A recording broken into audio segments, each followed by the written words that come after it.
ನಾನು ಕೂಡ ಸಾಮಾಜಿಕ ಮಾಧ್ಯಮಗಳಲ್ಲಿ ಮಾಜಿ ಶಾಸಕರಾದಂಥ ರಾಜು ಅವರು ಮಾಡಿರ್ತಕ್ಕಂಥ ಪೋಸ್ಟನ್ನು ನೋಡಿದೆ.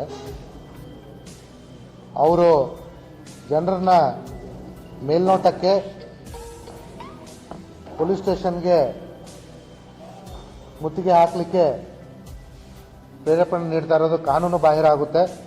ಅವರೇನಾದರೂ ಹಾಗೆ ಪೊಲೀಸ್ ಠಾಣೆ ಕರ್ತವ್ಯಕ್ಕೆ ಧಕ್ಕೆ ತಂದರೆ ಅವ್ರ ಮೇಲೆ ಕಾನೂನು ಪ್ರಕಾರ ನಾವು ಕ್ರಮ ತಗೊಳ್ತೀವಿ. ಅದರಲ್ಲಿ ಮತ್ತೊಂದು ಆರೋಪನ ಮಾಡಿರ್ತಕ್ಕಂಥದ್ದು ನಾವು ನೋಡ್ತಾ ಇದ್ದೀವಿ. ಯಾವುದೋ ಒಂದು ಪ್ರಕರಣದಲ್ಲಿ 11 ಜನ ಅಮಾಯಕರ ಮೇಲೆ ಕೇಸನ್ನು ದಾಖಲಿಸಿ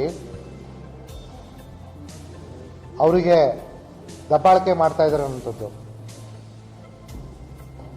ಯಾರಿಗಾದರೂ ಆ ಪ್ರಕರಣದಲ್ಲಿ ಅನವಶ್ಯಕವಾಗಿ ಪೊಲೀಸರು ದಬ್ಬಾಳಿಕೆ ಮಾಡಿದರೆ ಕ್ರಮ ತಗೊಳ್ಳಿಕ್ಕೆ ನಾವಿಲ್ಲಿ ಇದ್ದೀವಿ. ಅದಕ್ಕೆ ಪೂರಕವಾದ ಸಾಕ್ಷ್ಯಾಧಾರಗಳನ್ನ ನಮಗೆ ಕೊಡಿ ಅಂತ ಹೇಳಿ ನನ್ನ ಜೊತೆ ಅವರು ದೂರವಾಣಿ ಕರೆ ಮಾಡಿದಾಗ ನಾನು ಅವರಿಗೆ ಹೇಳಿದ್ದೀನಿ. ಆದರೆ ಅದಕ್ಕೆ ಪೂರಕವಾದ ದಾಖಲೆಗಳು ಸಾಕ್ಷ್ಯಗಳನ್ನ ಕೊಡದೆ ಈ ರೀತಿ ಅನವಶ್ಯಕವಾಗಿ ಪೊಲೀಸ್ ಠಾಣೆಗೆ ಮುತ್ತಿಗೆ ಅಂದರೆ ನಾವು ಕೂಡ ಪೊಲೀಸ್ ಕಾನೂನು ಪ್ರಕಾರ ಏನಿದೆಯೋ ಆ ಕ್ರಮ ತಗೊಳ್ತೀವಿ. ನಾನು ಈಗಾಗಲೇ ಈ ಪ್ರಕರಣದಲ್ಲಿ ಪರಿಶೀಲನೆ ಮಾಡಿರೋ ಹಾಗೆ ಪೊಲೀಸ್ ಠಾಣೆಗೆ ಒಂದು ಪ್ರಕರಣ ಬಂದಿರತಕ್ಕಂಥದ್ದು ನಿಜ. ಅದರಲ್ಲಿ 11 ಜನರ ಮೇಲೆ ಕೇಸ್ ದಾಖಲಾಗಿರೋದು ಕೂಡ ನಿಜ. ಆದರೆ ಈ ಪ್ರಕರಣ ಒಂದು ಅರೆಸ್ಟ್ ಮಾಡದೇ ಇರುವಂಥ ಪ್ರಕರಣ ಆಗಿರೋದು ನಿಜವಾಗಿರೋದ್ರಿಂದ ನಮ್ಮ ಪೊಲೀಸರು ಇದರಲ್ಲಿ ಯಾರಿಗೂ ಕೂಡ ಅರೆಸ್ಟ್ ಮಾಡಿಲ್ಲ. ಯಾರಿಗೂ ಕೂಡ ಅರೆಸ್ಟೇ ಮಾಡಿಲ್ಲ ಅಂತಂದಮೇಲೆ ದಬ್ಬಾಳಿಕೆ ಅನ್ನುವಂಥದ್ದು ಯಾವ ಆ್ಯಂಗಲಿಂದ ಅಂತೇಳಿ ನನಗೆ ಅರ್ಥ ಆಗ್ತಾ ಇಲ್ಲ.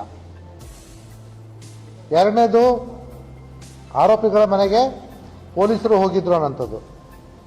ಒಂದು ಪ್ರಕರಣ ಆದಾಗ ತನಿಖಾ ಕಾಲದಲ್ಲಿ ಆರೋಪಿಗಳ ಮನೆಗೆ ಪೊಲೀಸರು ಹೋಗಬಾರ್ದು ಅಂತೇಳಿ ಯಾವ ಕಾನೂನಲ್ಲೂ ಬರೆದಿಲ್ಲ. ಅವರು ಕೂಡ ಪೊಲೀಸರೇ ಆಗಿದ್ದರು.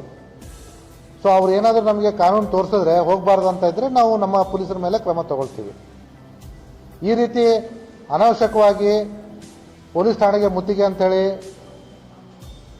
ಅವರು ಕರೆ ಕೊಟ್ಟಿರೋದು ತುಂಬ ದುರ್ದೈವದ ಸಂಗತಿ. ಅಲ್ಲಿ ಬಂದು ಪೊಲೀಸ್ ಠಾಣೆಯ ಕರ್ತವ್ಯಕ್ಕೆ ಧಕ್ಕೆ ನೀಡಿದರೆ ಅವ್ರ ಮೇಲೆ ನಾವು ಕ್ರಮ ತಗೊಳ್ತೀವಿ. ನಾನು ಕೇಸ್